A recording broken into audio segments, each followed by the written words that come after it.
I'm going to discuss about the subject Network and Cyber Security, presenting by Manjunath Iyer, Assistant Professor, ECE Department, Canara Engineering College from Mangalore. I'll be discussing about module 2. It's electronic mail security.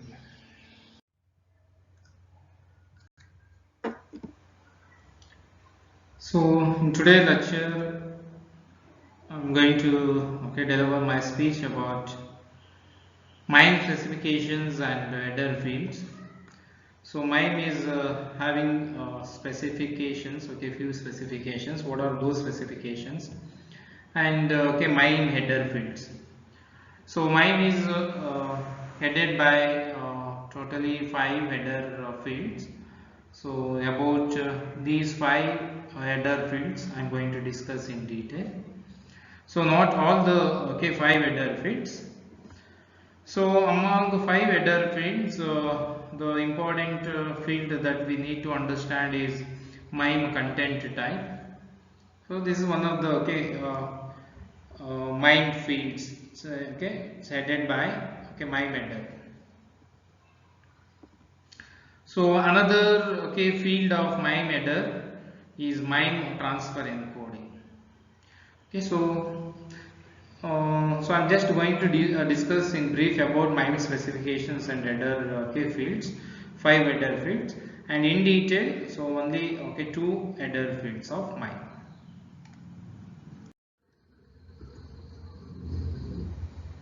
The MIME specification includes the following elements.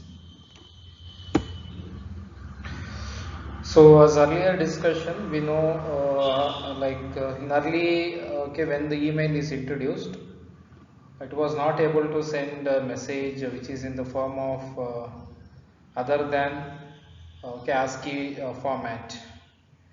The purpose of we are using or intention of we are using MIME is convert non ASCII format to ASCII format, ASCII textual format. So it is in the printable character. So now, so MIME, it uses 5 new message header. It is going to hold 5 fields. Defined, these fields provide information about the body of the message. So MIME is comprised of 5 fields, and from the 5 fields we can understand the content of the body of the message. So about the 5 fields of MIME we'll discuss later. A number of content format are defined, thus standardizing representation that support multimedia electronic mail. Transfer encoding are defined that enable the conversion of any content format into a form that is protected from the alternation by the mail system. So that's what the mail, the content is, maybe it is in any format. Like it's a multi-part, maybe sometimes it's having a multi-part or multi types, like it may be audio, video, or images. Any kind of the data format can be transferred using MIME. So let's start the discussion about the 5 fields header that the MIME is having. It's comprised of 5 fields. The first field, it provides the information about the version of MIME that we are using at sender and the receiver also. So like the same sender and the receiver should have the same version or the compatible version for communication. So must have the parameter value, the version parameter value is 1.0 is given, but the latest MIME version is 1.1. This field indicates that the message conforms to RFC 2045 and 2046, request for comment protocol 2045 and next series 2046. So content type, here it's briefly describing the the data contained in the body. So what type of the content it's having, I mean we are using for communication. So whether it's a text form or image form or text and image, so like that. Okay, so it is going to define briefly the kind of the type of the data that we are sending. Content transfer encoding. So that's what type of encoding we are using, to ASCII printable character.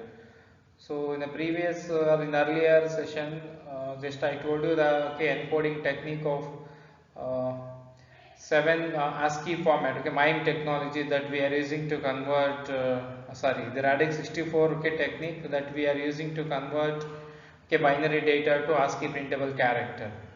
Okay, the same. So like other than our Radix 64 encoding, many other techniques are available. Okay, like 7-bit encoding, 8-bit encoding, 6-bit encoding, okay, so on.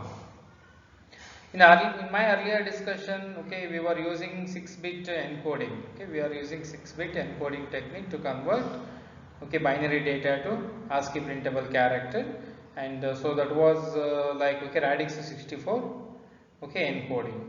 So in the previous video, so I have done. So it defines here. It is going to define the what type of encoding technique we are using.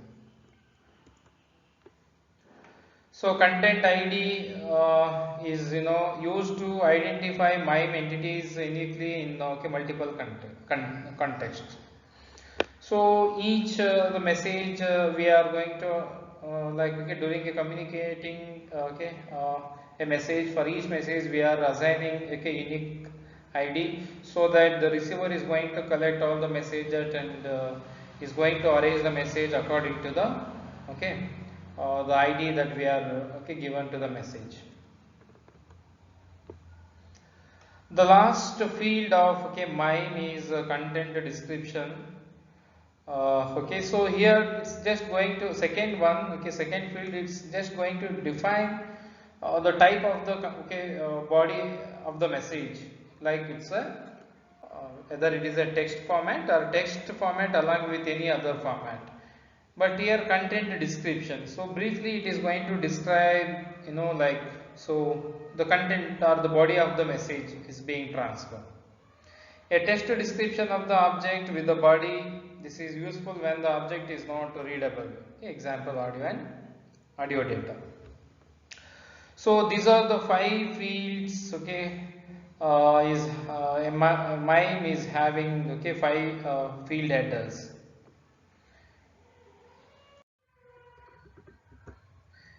See here, let's say for example how the data is being transferred, how it is visible when the data is being transferred when we are using a MIME. So initially, we have an email header, so followed by the MIME headers, comprise of 5 fields. So it is going to indicate the MIME version, that is 1.1 latest version. Content type, as I told you, it is a text or plain. So content transfer encoding, so as I said, base 64. For base 64 we were using 6-bit encoding. So I think you remember that. So first we'll take a group of 3 bytes, nothing but the 24 bits. Then those 24 bits we are going to divide into like the 6-bit as a 6-bit group. Each group is having 6-bit. So so 24 bits after we have divided into 6-bit group. So it's giving 4 groups. 4 groups. Each group is having 6-bit. So like that.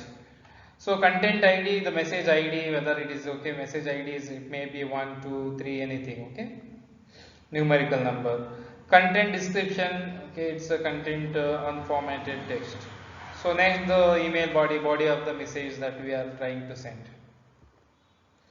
Say for example here, message format for a multimedia extension, multimedia mail extension RFC 2045, 2056.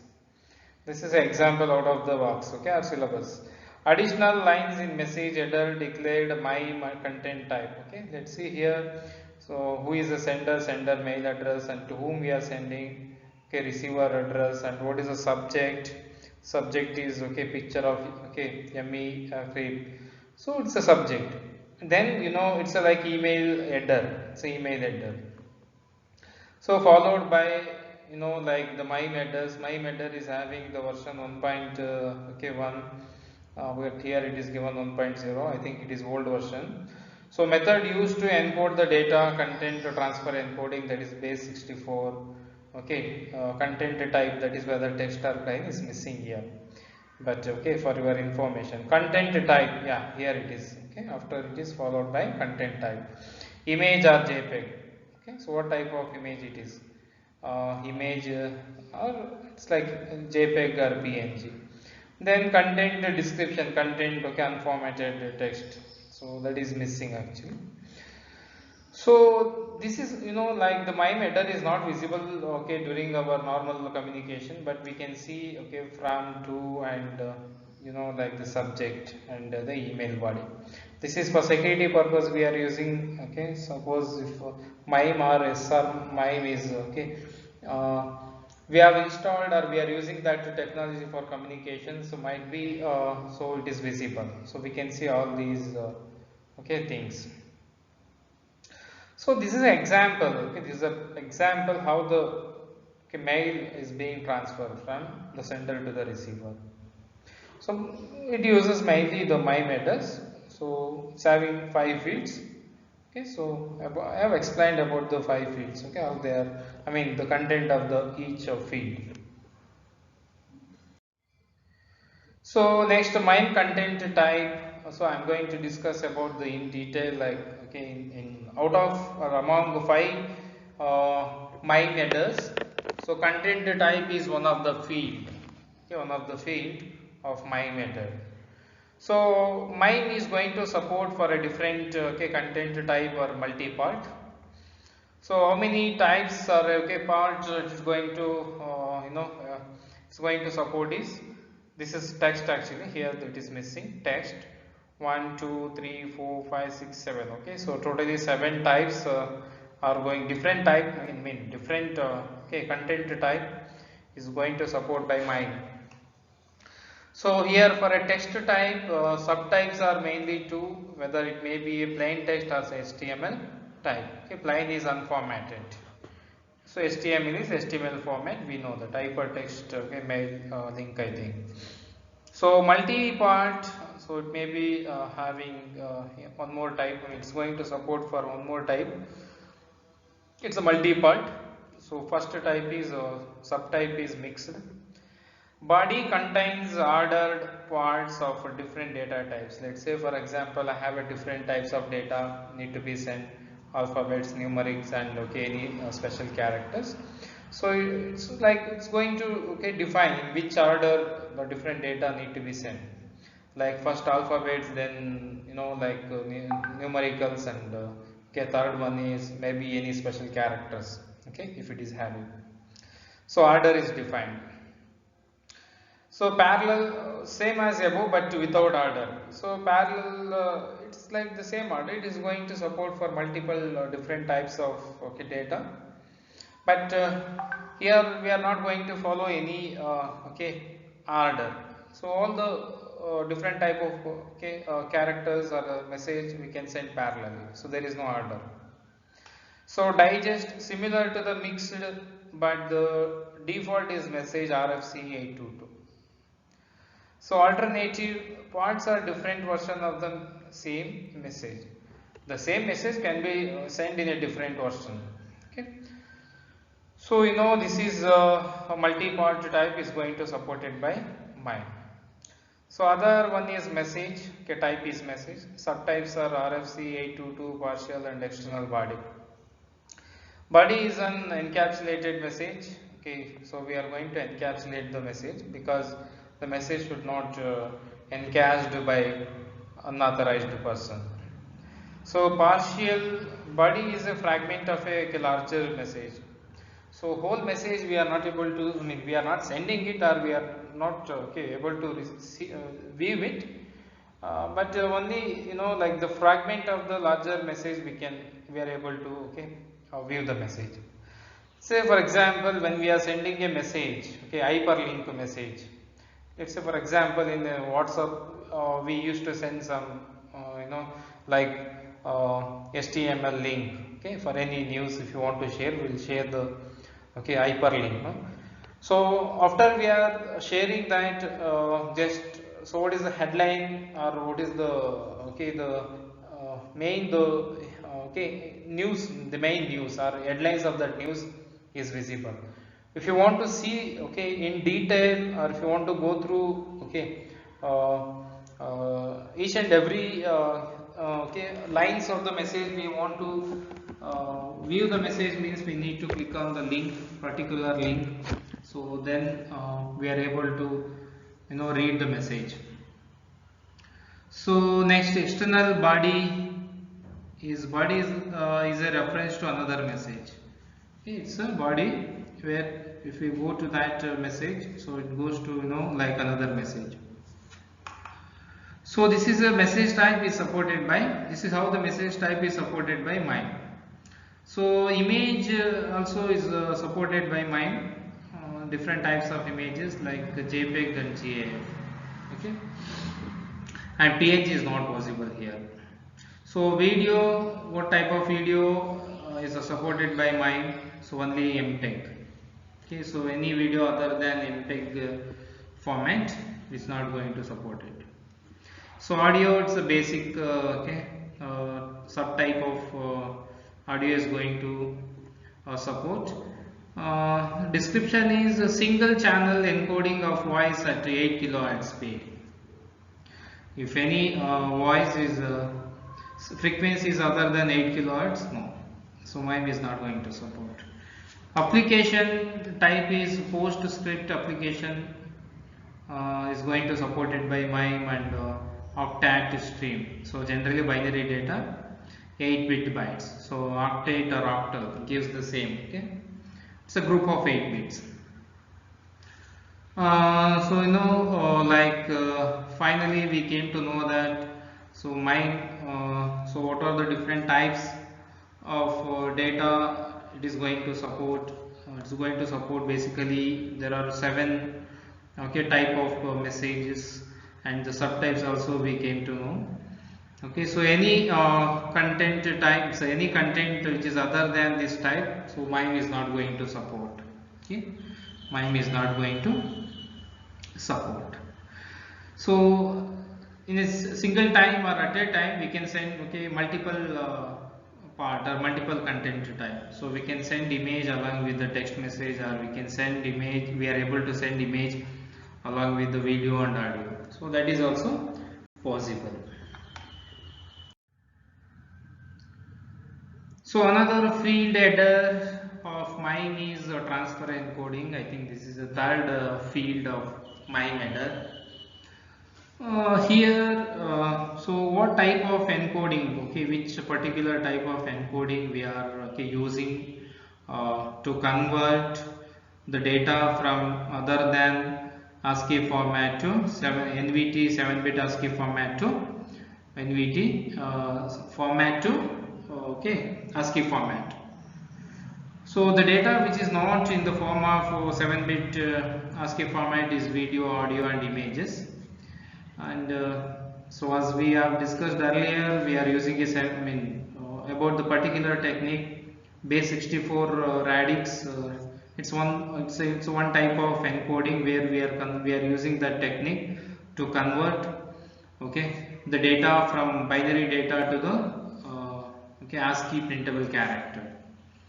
Same like in a radix 64, we are using a 6-bit encoding technique to convert binary to ASCII format. So other than radix 64 or 6-bit encoding technology, so we can use many other technologies. So their details are given here. So we can use a 7-bit to change the format of the data need to be sent. so that is ASCII characters. We are using a 7-bit, and we can also use 8-bit encoding technology and binary technology. Here not only many non-ASCII character be present, but the lines are not necessarily short enough for SMTP transfer. So it also look over the lines, and the quoted printable here. So if you want to understand the quoted printable character in very simple manner, in data we have, like in terms of like mixed data, it's having both ASCII character and as well as non-ASCII character. It's a combining of both these two characters or these two types. So it's having ASCII character and non-ASCII character.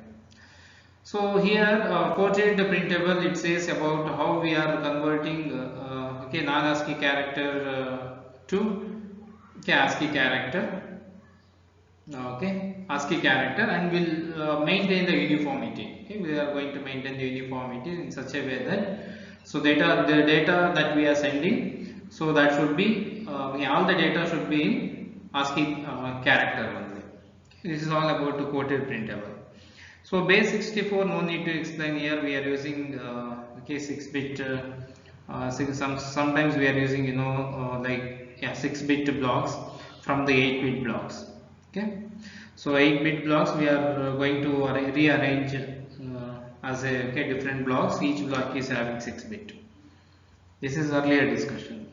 So X token a named non-standard encoding. So it is not having any standard encoding.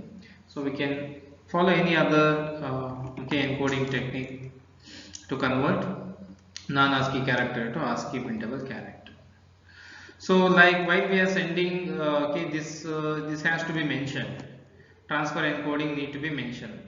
So whether if we are following 7-bit encoding, so that has to encode, or we need to place that type of the encoding under the field of transfer encoding.